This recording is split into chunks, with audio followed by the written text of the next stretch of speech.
Ehi marmai e ben ritrovati sul canale, sono Ben. Dopo la pausa di lunedì scorso, dovuta al fatto che sono state rilasciate pochissime notizie e tutte irrilevanti, oggi riprendiamo e vediamo quali sono state le migliori notizie della settimana su VR e gaming. Ringrazio i supporter Christian, Xara e in particolare Dario per il generoso supporto, vi mando un abbraccio. Come sempre vi ricordo di arrivare fino alla fine di questo video e partiamo subito con le notizie. Quando Meta abbassò nuovamente il prezzo di Quest 2 qualche settimana fa, avevo detto che poteva trattarsi di una manovra per liquidare le unità restanti. E adesso, con l'ulteriore calo di prezzo che vede Quest 2 scendere da $300 a 250 per la versione da 128 e da 350 a 300 per la versione da 256, a parlare di liquidazione non sono più da solo. Inoltre Meta sta anche tagliando il prezzo degli accessori per Quest 2. Insomma, ormai è chiaro che Quest 2 si sta avvicinando alla fine del suo ciclo vitale e Meta sta cercando in ogni modo di liberare spazio, forse per fare posto al tanto discusso Quest 3 Lite, versione più economica del Quest 3, con caratteristiche hardware del tutto simili a quelle del Quest 2, ma con processore XR2 Gen 2. Qualche tempo fa, fra l'altro, feci un video in cui spiegavo perché, secondo me, già più di un mese fa non avreste più dovuto comprare Quest 2, anche se,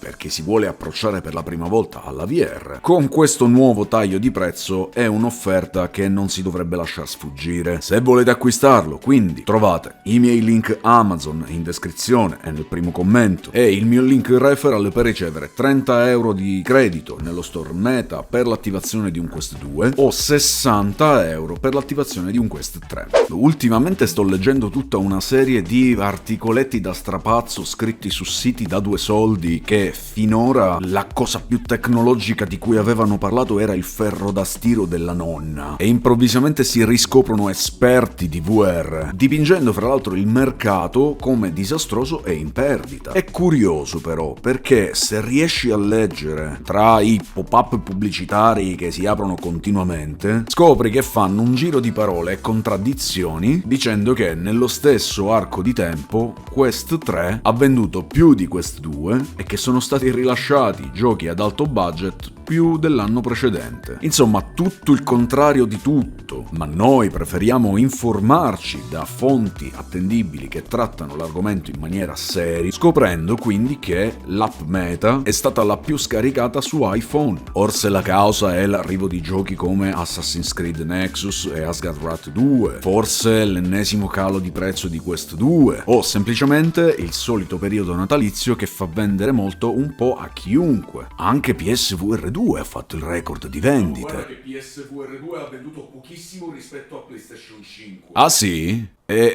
adesso come la spiego questa cosa ai fanboy di PSVR 2? Beh, che avete da guardare? Mica è colpa mia se non lo vuole nessuno. Altro dato incoraggiante che dimostra che in realtà la VR è un fenomeno in aumento viene dai report delle statistiche di SteamVR, soprattutto il dato relativo all'utilizzo di Quest 3 come visore PCVR, che sale quasi del 4%, dato superiore rispetto al calo registrato invece sulla percentuale di utenti che utilizzano Quest 2. Questo cosa significa? Che ancora la fetta più grossa di utenti che giocano PCVR usa Quest 2, che da solo supera Rift S, Valve Index e i visori HTC, ma che Quest 3 è in rapida salita e si tratta per buona parte di nuova utenza e non solo di giocatori che hanno fatto l'upgrade da Quest 2 a Quest 3. Insomma, che piaccia o no, la famiglia VR Meta è in crescita. Ma lo sapevate che i visori Quest possono trasmettere l'immagine di ciò che vedete al loro interno in una TV? Questa funzione si chiama casting ed è possibile eseguirlo in diversi modi. Se avete una smart TV potete farlo direttamente, oppure potete usare dispositivi che fanno da tramite come il Chromecast. Alcuni utenti qualche settimana fa però hanno cominciato a notare che questa funzione non mostrava più i dispositivi Google per eseguire il casting e poco dopo dopo è arrivata la conferma da Meta. La funzione è stata temporaneamente rimossa. C'è da dire che tecnicamente Meta non ha rimosso nulla, in quanto la funzione non è mai stata ufficialmente supportata. Quindi il vero bug è che stesse funzionando. Meta però ha dichiarato di essere al lavoro sul problema e quindi si presume che la funzione tornerà presto disponibile. Rimane invece la possibilità di fare il casting sui telefoni e tablet tramite l'app Meta oppure sul vostro PC andando sul sito oculus.com/casting. Ho avviato una nuova rubrica sul canale dedicata al nuovo strumento rilasciato la scorsa settimana da PreyDog, UE VR Injector. Per chi non lo sapesse, si tratta di un software che inietta la VR in qualsiasi gioco flat basato su motore grafico Unreal Engine 4 e 5, a partire, a dire la verità, dalla versione 4.8 in su. Lo strumento è ancora in beta, ci sono già stati un paio di aggiornamenti e per i comuni utenti che non masticano programmazione, che non sono modder e che non sono portati a quei pannelli con settaggi complicati, UEVR Injector, pur essendo semplice da installare e utilizzare, come vi spiego nella mia guida, tuttavia offre una esperienza VR limitata alla sola possibilità di potersi guardare intorno utilizzando il visore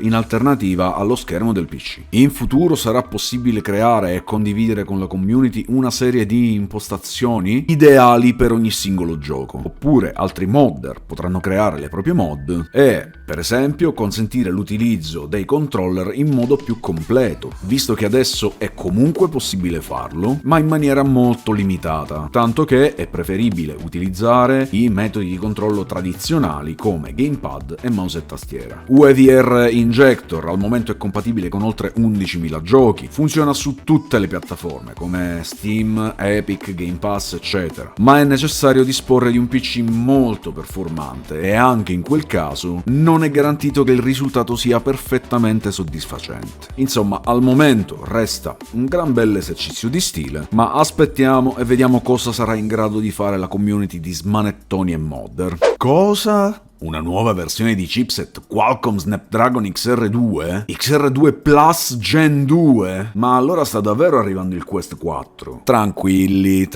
non è come pensate. Sì, è vero, Qualcomm ha annunciato l'arrivo di un processore avanzato rispetto a quello montato su Quest 3, appunto l'XR2 Plus Gen 2, ma non è pensato per i visori Meta. Si tratta infatti dello stesso processore, ma specifico per visori Samsung, HTC e Immersed. C'è un aumento delle prestazioni, ma avete presente quando arrivò Pico 4 che montava lo stesso processore di Quest 2 ma in una versione leggermente potenziata? Ecco, il margine di miglioramento è esattamente quello. XR2 Plus Gen 2 dovrebbe essere montato su visori Samsung e HTC in arrivo nel 2024. Allora, la settimana scorsa ho pubblicato il video con i giochi in arrivo nel mese di gennaio e avevo promesso di aggiornarvi sui giochi di gennaio del Game Pass ed ecco quindi quali sono. 3 gennaio Close to the Sun, 4 gennaio Hell Let Loose, 9 gennaio Assassin's Creed Valhalla e Figment, 11 gennaio Super Mega Baseball e We Happy Few, 16 gennaio Resident Evil 2 Remake e Those Who Remains. Ragazzi, mi spiace dirlo per gli utenti PlayStation, ma il Game Pass non si batte. Ditemi voi dove lo trovate un servizio che con 10 euro al mese oppure 15 euro al mese, se volete anche la possibilità di giocare su cloud, che vi fa giocare con tutti questi giochi. Se volete ho la possibilità di regalare un periodo proprio di Game Pass Ultimate, ossia quello col cloud gaming che si può usare anche su Quest e senza obbligo di dover mantenere attivo poi l'abbonamento. Quindi se siete interessati fatemi sapere. Prima di proseguire vi ricordo che il 16 gennaio arriva il miglioramento grafico su Quest 3 per The Walking Dead Saints and Sinners e ve ne parlerò certamente sul canale, quindi continuate a seguire.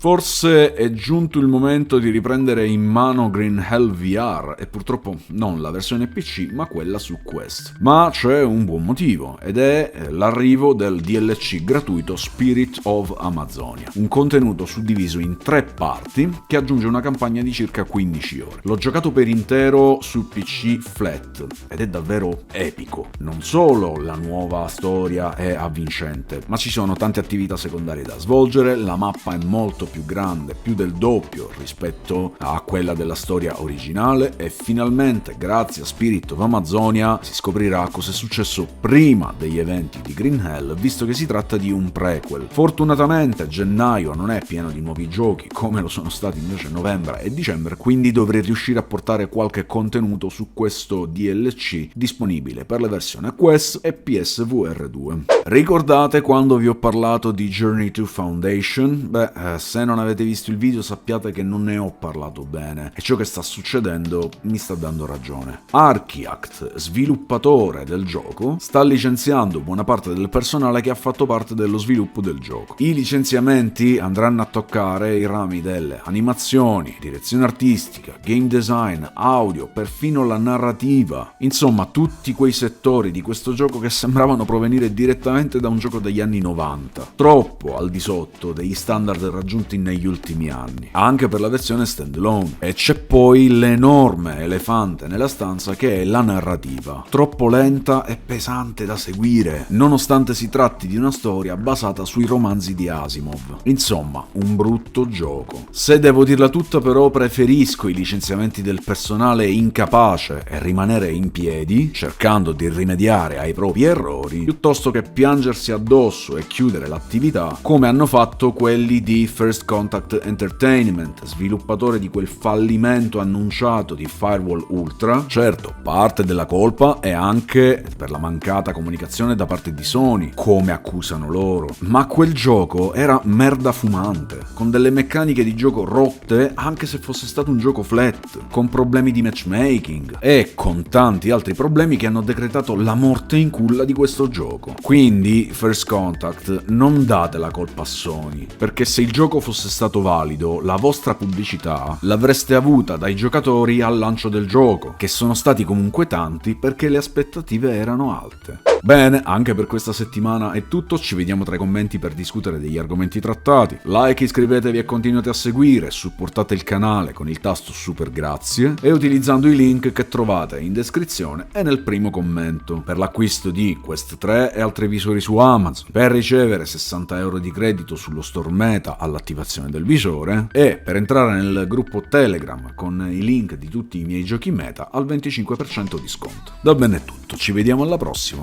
Un saluto Marmaglia.